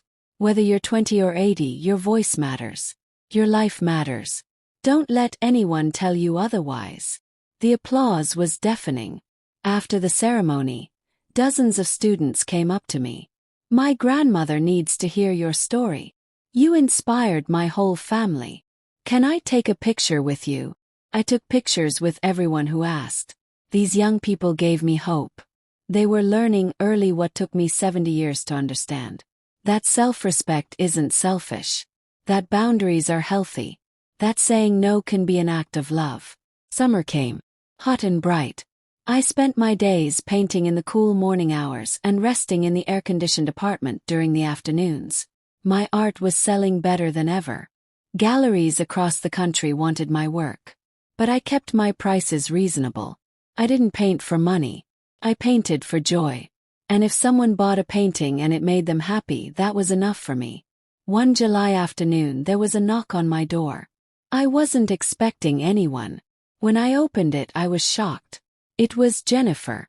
We hadn't seen each other in person in almost 9 years. She looked older like me. But there was something different about her. Softness. Peace. "Hi, Betty," she said nervously. "I hope it's okay that I came. I was in town and I wanted to see you. Face to face." I hesitated, then opened the door wider. "Come in." We sat in my living room. Daisy sniffed Jennifer curiously before settling at my feet. "Your apartment is lovely," Jennifer said. "Small but perfect." "Thank you," I said. "It suits me." We sat in awkward silence for a moment. Then Jennifer spoke. "I came to thank you. I know that sounds strange. But I need to say it. Thank you for standing up to me. Thank you for not letting me steal from you. Because if you had given in, I would have kept being that terrible person." I listened quietly. Losing everything, losing Marcus, facing what I'd become, that was the wake-up call I needed. Got help. Real help. And I changed. I'm not that person anymore. "I'm glad," I said sincerely. "I never wanted you to suffer. I just wanted to protect myself." Jennifer nodded. "You had every right. I was awful to you. And you showed me that actions have consequences. That was the greatest gift anyone ever gave me, even though it didn't feel like a gift at the time." She told me about her life now. She'd remarried a good man. She worked as a counselor, helping other people who struggled with greed and manipulation. "I use my story to help others," she explained. "I tell them what I did to you, how you stopped me, how it saved my life. Some people think I'm crazy to be so honest. But I think honesty is the only way to really heal." "I think you're very brave," I said. And I meant it. We talked for over an hour. It wasn't like old friends reuniting. Too much had happened for that. But it was healing. Closure. When she left, we hugged briefly. "Take care of yourself, Jennifer," I said. "You too, Betty. And thank you for everything." After she left, I sat on my balcony and thought about forgiveness. How complicated it was. How necessary. I'd forgiven Jennifer years ago in my heart. But seeing her today, seeing how she changed, that was different. That was witnessing redemption. And it felt good. People could change. Marcus had changed. Jennifer had changed. Even I had changed. That was the beauty of life. Nothing was permanent. Not pain. Not mistakes. Not even betrayal. Everything could be transformed with time and effort. Fall arrived again. My favorite season. I was 80 years old now. 8 decades of life. So much had happened. So much had changed. But I was still here. Still standing. Still strong. The support groups continued to thrive. We'd expanded to over 30 cities now. Thousands of people had been helped. Laws had been passed. Resources had been created. The movement I'd accidentally started had taken on a life of its own. And while I was proud of that, I was also ready to step back a bit. To slow down. To enjoy my last years in peace. I'd done my part. Now it was time to let others carry the torch. I started spending more time with my great-grandchildren. Elizabeth was 7 now, and William was 3. They brought such joy to my life. "Tell us a story, Gamma," Elizabeth would beg. And I'd tell them stories. Not fairy tales. Real stories. About hard work. About standing up for yourself. About never giving up. When I was your age, I'd begin and they'd settle in to listen. I wanted them to know their history. To know what their great-grandmother had been through. Not to make them sad but to make them strong. One crisp October day, Marcus and I went for a walk in the park. Just the two of us. "Mom, can I ask you something?" he said. "Of course, honey. Do you ever regret selling the house?" I thought about it carefully. Sometimes I miss it. I miss the garden, the big kitchen, the memories, but regret. Well, that house was about to become a prison. Selling it set me free. Marcus nodded. "I regret everything. Every single day. I wish I could go back and change it. But you can't," I said gently. "None of us can change the past. We can only learn from it and do better going forward. And you've done that, Marcus. You've become a wonderful man. A great father. A loving son. I'm proud of you." He stopped walking and hugged me right there on the path. "I love you, Mom. I love you too, baby. Always." Winter came with its cold winds and early darkness. I didn't mind. I spent my days painting winter scenes. Snowy landscapes. Covered trees. The stark beauty of the season. My paintings were getting simpler as I aged. Less detail. More feeling. But people seemed to love them even more. "Your recent work is your best," Amanda told me when she stopped by to pick up new paintings. "There's something pure about it. Essential." "That's because I'm painting what matters now," I explained. "Not trying to impress anyone. Just capturing moments of beauty. That's what life was at 80. Capturing moments. Appreciating small things. Not worrying about impressing anyone. Just being." Christmas came. Our family gathered at Marcus and Rachel's house. Elizabeth and William were so excited about presents and cookies and decorations. I sat in a comfortable chair, watching everyone. Marcus cooking in the kitchen. Rachel setting the table. The kids running around laughing. This was family. Not perfect, but real. Built on honesty and respect and love. After dinner, Elizabeth came and sat on my lap. She was getting too big for that, but I didn't mind. "Gamma, will you always be here?" she asked seriously. I knew what she was really asking. She was getting old enough to understand mortality. "Not always, sweetheart," I said honestly. "I'm very old. Someday I'll be gone. But I'll always be in your heart. And in your memories. And in the stories people tell about me." "That makes me sad," she said. "I know. Makes me sad too. But it's okay to be sad. What's important is that we love each other now. Today. Every day we have together." She hugged me tight. "I'll remember you forever, Gamma. And I'll tell my kids about you. About how strong you were." "You're strong too," I whispered. "Never forget that." That night, lying in bed, I thought about my mortality. I was 80 years old. How much time did I have left? 1 year. 5 years. 10 years. No way to know. But I wasn't afraid. I'd lived a full life. Good life. I'd raised a son. Built a house. Started over when I had to. Helped thousands of people. Created beautiful art. Loved deeply. Had no regrets. Well, almost no regrets. Maybe I wished I'd stood up for myself sooner. Maybe I wished I'd learned my worth earlier in life. But even those weren't really regrets. Because everything happened exactly as it needed to. Every struggle made me stronger. Every betrayal taught me wisdom. Every ending led to a new beginning. Spring arrived with its promise of renewal. I was 81 now. Moving slower. Tiring more easily. But still here. Still painting. Still living. One morning I woke up feeling strange. Not sick exactly. Just different. I called Marcus. Can you come over? I don't feel quite right. He was there in 15 minutes, worried. Should we go to the hospital? No, I said. I just wanted company. Feel strange. Like something is changing. We sat together on my couch. Daisy at our feet. The morning sun streaming through the windows. Mom, you've had an incredible life, Marcus said suddenly. I hope you know that.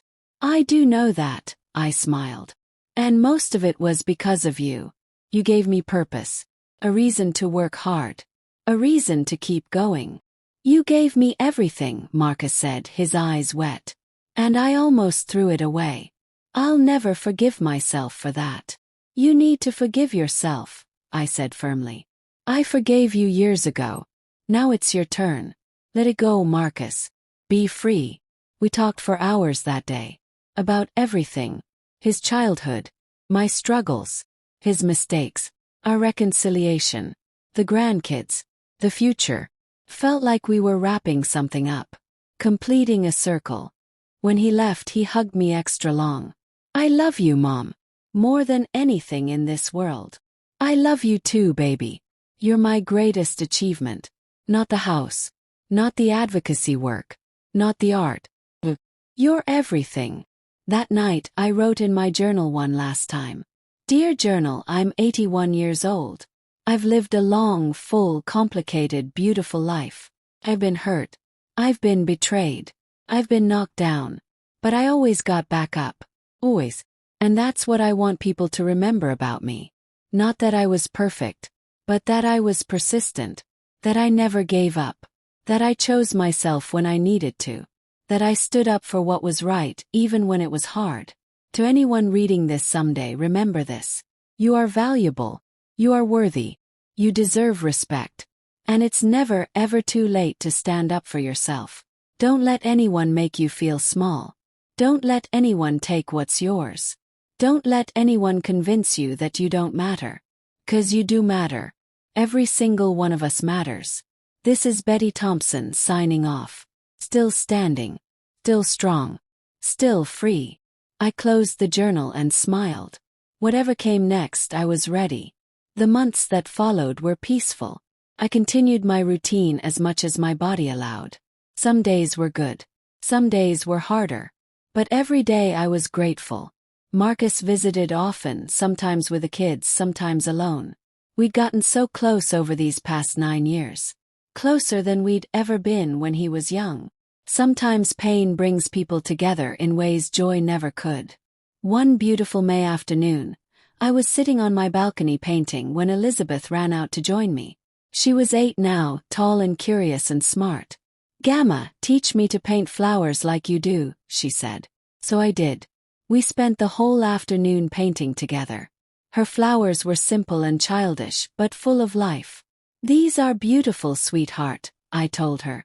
You're a natural artist. Like you, she beamed. Better than me, I said. Because you're starting young. You have your whole life ahead of you to create beautiful things.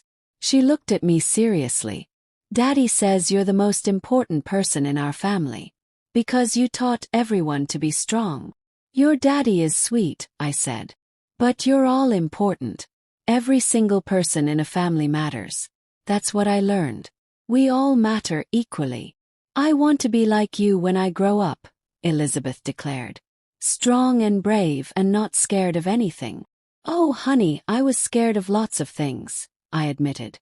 The difference is I didn't let fear stop me. I did what I needed to do even though I was scared. That's what real courage is. She thought about that. So being brave doesn't mean not being scared. Exactly, I nodded. Being brave means being scared and doing it anyway. Elizabeth hugged me, getting paint on both of us. We laughed. That summer, the family threw a big party for my 82nd birthday. Everyone was there. Family, friends, people from the support groups, people I'd helped over the years. The party was in Marcus and Rachel's backyard. There were balloons and cake and music and laughter.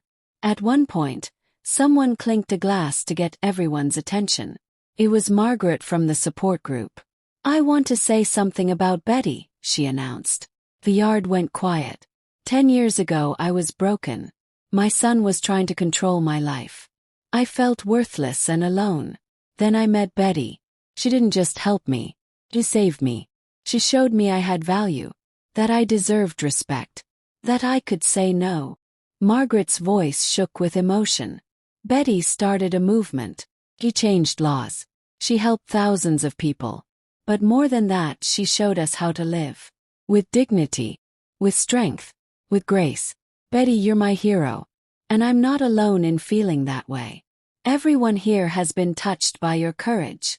Thank you for being you." Everyone clapped and cheered. I was crying. Happy tears. Grateful tears. Rosa leaned over and whispered, "You did good, Betty. Real good." The party went late into the evening. I was exhausted but happy. As people were leaving, so many of them hugged me and thanked me. "You changed my life. You saved my mother. You gave me hope." Each word was a gift. That night, lying in bed with Daisy curled up next to me, I felt complete. I'd done what I came here to do. Lived fully. Loved deeply. Made a difference. Whatever happened next, I was at peace. The seasons continued their cycle. Summer to fall. Fall to winter. Winter to spring again. I was 83 now. Slowing down quite a bit. My painting was less frequent. My support group visits were rare. Mostly I stayed home, reading and resting and enjoying quiet days. But I was content. Marcus came by every single day.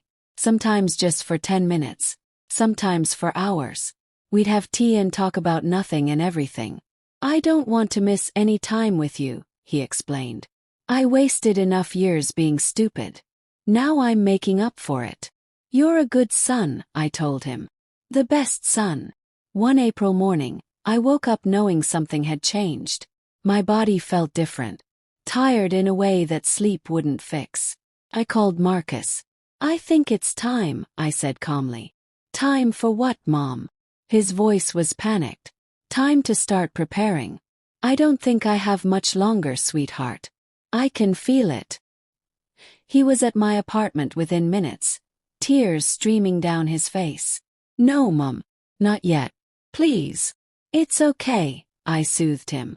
"I'm 83 years old. I've had a wonderful life. I'm not afraid." "But I'm not ready," he sobbed. "You're ready," I assured him. "You've been ready for years. You're strong now. You know who you are. You'll be fine without me." Over the next few weeks, I got my affairs in order, updated my will, made sure all my paintings were catalogued, wrote letters to the people I loved. To Marcus I wrote, "My dearest son, by the time you read this I'll be gone. But I want you to know I died happy. You gave me the greatest gift when you came back into my life. When you apologized. When you changed. Watching you become the man you are today has been my proudest achievement. Don't carry guilt. I forgave you years ago. Forgive yourself now. Live fully. Love your family. Teach your children about strength and kindness. And remember, I'll always be with you. In your heart. In your memories. In the values I taught you. I love you forever. Mom." To Elizabeth I wrote, "My darling girl, you are going to do amazing things in your life. I can already see it. You're smart and brave and kind. Never let anyone make you feel small. Never let anyone tell you that you don't matter. You matter so much. Stand up for yourself. Say no when you need to. Choose your own happiness. And remember, your Gamma loves you more than all the stars in the sky. Paint beautiful things. Live a beautiful life. Love, Gamma." I wrote letters to Rachel, to William, to Rosa, to Margaret, to so many people. Each one personal. Each one from my heart. One evening, the whole family gathered at my apartment. Marcus, Rachel, Elizabeth, William. We ordered pizza and sat together. "I want to tell you all something," I said. They looked worried. "I'm not sad. I'm not scared. I'm grateful. You've all given me so much love. So much joy. I couldn't have asked for a better family." "Don't talk like that, Gamma," Elizabeth said, crying. "Like what, sweetheart?" Like you're saying goodbye. I pulled her close. We're all always saying goodbye in little ways. Every night when we go to sleep. Every time we part ways. This goodbye is just a little more final. But love doesn't end. Love goes on forever. We spent the evening sharing memories. Laughing. Crying. Holding each other. It was perfect. A week later I woke up very tired. I called Marcus. I think you should come. And bring everyone. They came immediately. I was in bed, weak but peaceful. Daisy lay next to me, sensing something was different. I love you all so much, I said weakly. We love you too, Mom, Marcus said, holding my hand. You're the best person I've ever known. Tell my story, I said. Tell people about the woman who stood up, who said no, who chose herself. Tell them it's never too late. We will, Rachel promised. Your story will live forever. Elizabeth climbed carefully onto the bed and hugged me. Don't go, Gamma. I have to, sweetheart. But I'll always be with you. In here. I touched her heart. Whenever you're scared or sad or need courage, just think of me. I'll be there. Little William, not quite understanding what was happening, gave me his favorite toy. For you, Gamma. Thank you, baby, I whispered. That's so kind. I looked at each of their faces. These people I loved more than life. This family I'd fought so hard to protect and preserve. No regrets, I said softly. I have no regrets. I lived my truth. I stood my ground. I loved with my whole heart. That's all anyone can do. Marcus was crying hard now. Mom, I'm so sorry. For everything. For all the time we lost. Shoo, I soothed. We found each other again. That's what matters. We found our way back. I closed my eyes, feeling peaceful, feeling complete. Thank you, I whispered. For giving me purpose. For letting me be strong. For loving me. Those were my last words. I slipped away quietly, surrounded by love. Exactly as I'd hoped. The funeral was beautiful. Hundreds of people came. Not just family but people from the support groups, people I'd helped, people who'd heard my story and been inspired. Marcus gave the eulogy. My mother was extraordinary. Not because she was perfect, but because she was real. She made mistakes. She struggled. She fell down. But she always got back up. She taught me that it's never too late to change. Never too late to say no. Never too late to choose yourself. She lived with dignity and died with grace. And her legacy will live on in every person she touched, every law she helped pass, every senior citizen who stands up for themselves because Betty Thompson showed them how. He paused, crying. Mom, I'm sorry it took me so long to see who you really were. But I see you now. And I promise I'll spend the rest of my life making you proud. I'll teach your great-grandchildren about you. About your strength, your courage, your love. Your story will never be forgotten. There wasn't a dry eye in the room. After the service, people shared their stories about me. How I'd helped them. How I'd changed their lives. How I'd given them courage. Margaret spoke. Betty saved my life. She showed me I had value when I'd forgotten. She built a community where thousands of us could find strength together. She was a warrior for the vulnerable. And we'll continue her work. Ruth spoke. One phone call with Betty changed everything for me. She took time out of her day to talk to a stranger. To give me hope. That's who she was. Generous. Kind. Strong. I'll never forget her. Rosa spoke last. Betty was my best friend for 40 years. I watched her struggle. I watched her survive. I watched her thrive. She was the strongest person I've ever known. Not because she never fell. But because she always got back up. Always. Betty, I'll miss you every single day. But I'll also celebrate you every single day. Because you showed us all how to live. The ceremony ended with everyone planting flowers in a memorial garden. Roses. Sunflowers. All the flowers I'd love to paint. Elizabeth planted a rose bush. For Gamma, she said. So she'll always be here with us. Marcus planted sunflowers. Because Mom was like the sun. She brought light to everyone's life. As people filed out, many of them stopped to look at a display. Showed my paintings, my awards, photos from my life, articles about my advocacy work. But the center of the display was something simple. The letter I'd written to Marcus years ago. The one where I forgave him. He'd framed it and displayed it for everyone to see. This is who my mother was, he told people. Someone who could forgive. Someone who believed in second chances. Someone who chose love over anger. In the days and weeks after my death, my story spread even further. The documentary was re-released and watched by millions. News outlets ran stories about my life and legacy. Betty Thompson, the woman who changed elder care in America, from betrayal to advocacy. One woman's journey, never too late. Remembering Betty Thompson, the support groups continued and grew. Now there were chapters in all 50 states. The Betty Thompson Foundation was established to provide legal help to seniors facing financial abuse. The law I'd helped pass was strengthened and expanded. My paintings sold for thousands of dollars, with proceeds going to elder advocacy organizations. I'd become more than just a person. I'd become a symbol, movement, message. That message was simple: you matter. Your voice matters. It's never too late to stand up for yourself. Years passed. Marcus kept his promise. He told my story constantly. To his kids. To anyone who would listen. Elizabeth grew up and became a lawyer, specializing in elder law. Gamma inspired me, she told reporters. She showed me that standing up for vulnerable people is the most important work you can do. William became a social worker, helping families navigate difficult situations with aging parents. My great-grandmother taught our family that real love means respecting someone's independence, he explained in interviews. I try to teach that to every family I work with. Marcus and Rachel stayed happily married. Their relationship built on honesty and mutual respect.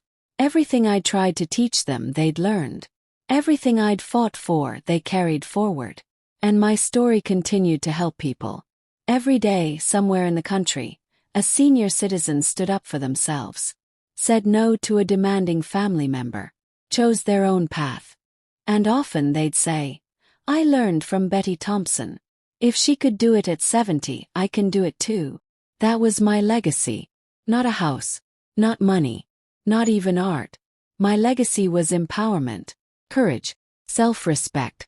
I'd shown people, especially older people, that they still mattered, that their lives were still valuable, that they deserved dignity and respect.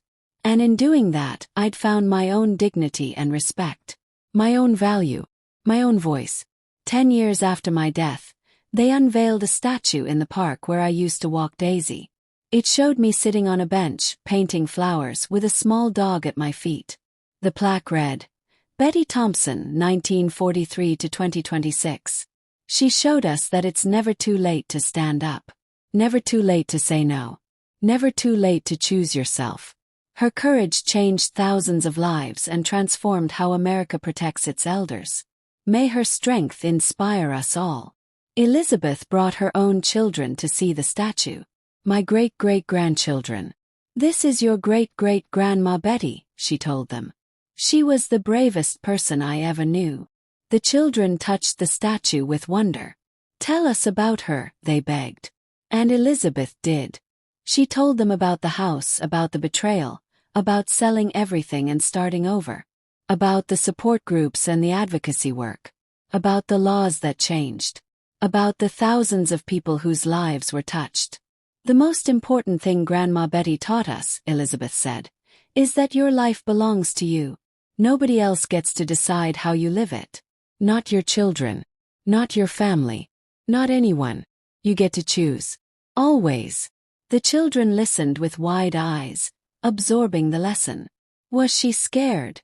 One asked. Yes, Elizabeth said honestly. She was very scared. But she did what she needed to do anyway. That's what courage is. I want to be like her, the child declared. We all want to be like her, Elizabeth smiled. And the best way to honor her is to live bravely, to stand up for ourselves, to choose our own happiness. As the family walked away from the statue, Elizabeth looked back one more time. "Thank you, Gamma," she whispered. "For everything. For showing me how to be strong. I'll never forget you." And she didn't. None of them did. My story was told and retold generation after generation. The woman who said no. The woman who chose herself. The woman who proved it's never too late. And in living rooms and support groups and courtrooms across the country, my message continued to echo. You are valuable. You deserve respect. Stand up for yourself. It's never too late. Never. That was my gift to the world. Not my house. Not my possessions. But the example of a woman who refused to be diminished. Who refused to be controlled. Who refused to give up. I'd started out as a scared widow, working 3 jobs to build a life for my son. I'd built a house brick by brick, penny by penny. I'd almost lost everything to greed and manipulation. But I'd stood up, and fought back, chosen myself. And in doing so, I'd shown thousands of others that they could do the same. That was my real achievement. That was my true legacy.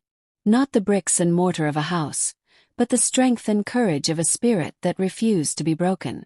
I was Betty Thompson. And my story mattered. Just like yours does. Just like everyone's does. Remember that. Always remember that. Years continued to pass. The world changed in countless ways, but the message I'd left behind remained constant and relevant. New technologies emerged, society evolved, but the fundamental issue, people trying to take advantage of their elderly loved ones, sadly persisted. But now there were protections. Resources, communities of support. Much of it traced back to that terrified woman hiding behind tomato plants, listening to a phone call that would change everything. The Betty Thompson Foundation grew into one of the nation's leading advocates for elder rights. They provided free legal services to thousands of seniors each year. They trained social workers and medical professionals to recognize signs of elder abuse. They lobbied for stronger laws and better enforcement. Every year on my birthday, they held an event called Betty's Day of Courage. Seniors and their families gathered to share stories, learn about their rights, and celebrate the power of saying no. It became a national movement. "What would Betty do?" became a common phrase in elder advocacy circles. When faced with a difficult situation, people would ask themselves that question. The answer was always the same. She'd stand up for herself. She'd say no. She'd choose her own path. Marcus, now in his 70s himself, became a sought-after speaker on family dynamics and elder respect. "I was the villain in my mother's story," he'd tell audiences honestly. "I tried to take everything from her. But she stopped me. And in doing so, she saved me. She saved our relationship. She saved my soul." His candor was powerful. Many adult children heard his message and reconsidered their own actions toward their aging parents. "Are you helping? Or are you taking?" Marcus would ask. "Are you respecting? Or controlling? The difference matters. It matters more than anything." Rachel worked alongside him, offering workshops on healthy family boundaries. Together, they helped countless families navigate the difficult terrain of aging parents and adult children. Elizabeth, true to her word, became one of the country's top elder law attorneys. She'd handled hundreds of cases, always carrying a small photo of me in her briefcase. "For courage," she'd explain. "When cases get hard, I look at Gamma's picture and remember what real strength looks like." She won landmark cases that further strengthened protections for seniors. Each victory she'd dedicate to me. "This is for you, Gamma," she'd whisper. William's social work focused on preventive care, helping families establish healthy patterns before crisis hit. "The best way to honor Betty Thompson's legacy," he'd tell clients, "is to make sure stories like hers don't have to happen. Respect your parents now. Before it becomes a legal battle. Before relationships are destroyed. Treat them with dignity from the start." My great-great-grandchildren, now teenagers, volunteered at senior centers. They'd heard my story so many times it was woven into their identity.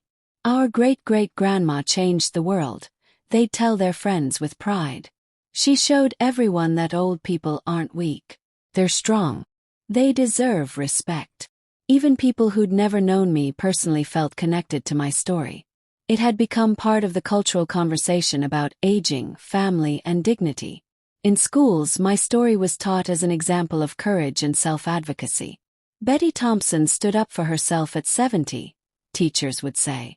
If she could do that, what can you do in your own lives?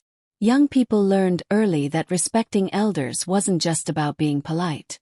It was about recognizing their full humanity, their ongoing agency, their right to control their own lives. The ripple effects of one woman's decision to say no had spread far beyond anything I could have imagined. Decades after my death, a young filmmaker named Maya decided to make a new documentary about my life. She interviewed everyone she could find who'd known me. Marcus was in his 80s now, but his memory was sharp. My mother was the strongest person I ever knew, he told the camera. His voice still filled with emotion after all these years. She loved me enough to let me fail. She loved me enough to say no. She loved me enough to show me what real strength looked like. I spent years trying to make up for what I did to her. And she told me the best way to make up for it was to live well, to love well, to treat others with respect. So that's what I've tried to do. Elizabeth, now a gray-haired woman herself, shared her memories. Gamma taught me that being kind doesn't mean being weak. She was the kindest person I knew. But she had boundaries. She had limits. She knew her worth. I try to teach my own grandchildren that same lesson. Be kind but be strong. Love others but love yourself too. Rosa had passed away years earlier, but the filmmaker found old interview footage. Betty was my hero long before she became everyone else's hero, Rosa said in the recording. I watched her build a life from nothing. First after her husband left. Then again at 70 when she had to start over. She never complained. She just did what needed to be done. That's who Betty was. Doer. Fighter. A survivor.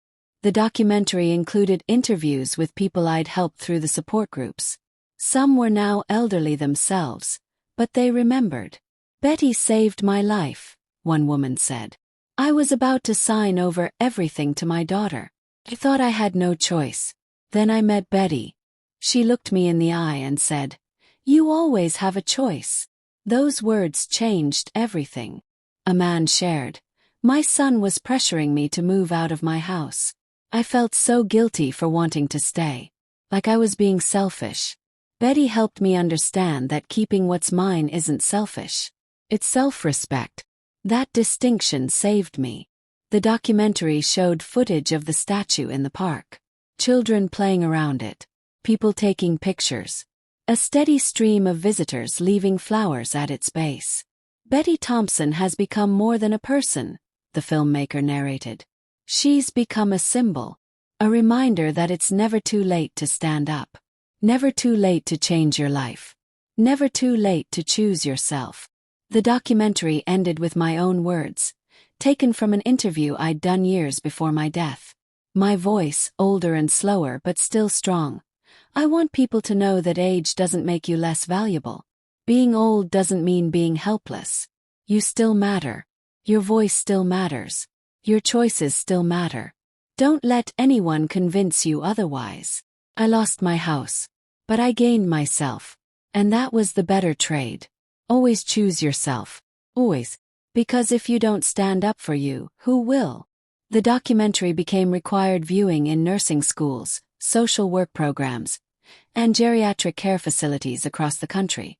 My message continued to spread, touching new generations. 50 years after my death, a young woman named Sophia, named after the little girl I'd helped at the library, now her grandmother, stood at a podium addressing a conference on elder rights. Betty Thompson never expected to change the world, Sophia said. She just wanted to keep her house, to maintain her independence, to live her life on her own terms. But in fighting for herself, she fought for all of us. She showed us that one person standing up can start a movement. That saying no can be revolutionary. That protecting yourself isn't selfish, it's necessary. Today we have stronger laws, better resources, and more support for seniors than ever before. Much of that is because of Betty Thompson. Because she refused to be a victim. Because she chose courage over comfort. Her story reminds us that we're never too old to matter. Never too old to have a voice. Never too old to change our lives. Whether you're 20 or 90, you have value. You have worth. You have the right to be respected. The audience, filled with social workers, lawyers, medical professionals, and seniors themselves, rose in a standing ovation. For me. For my legacy. For the movement I'd accidentally started.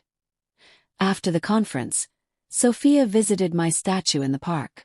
It had been restored and maintained carefully over the decades.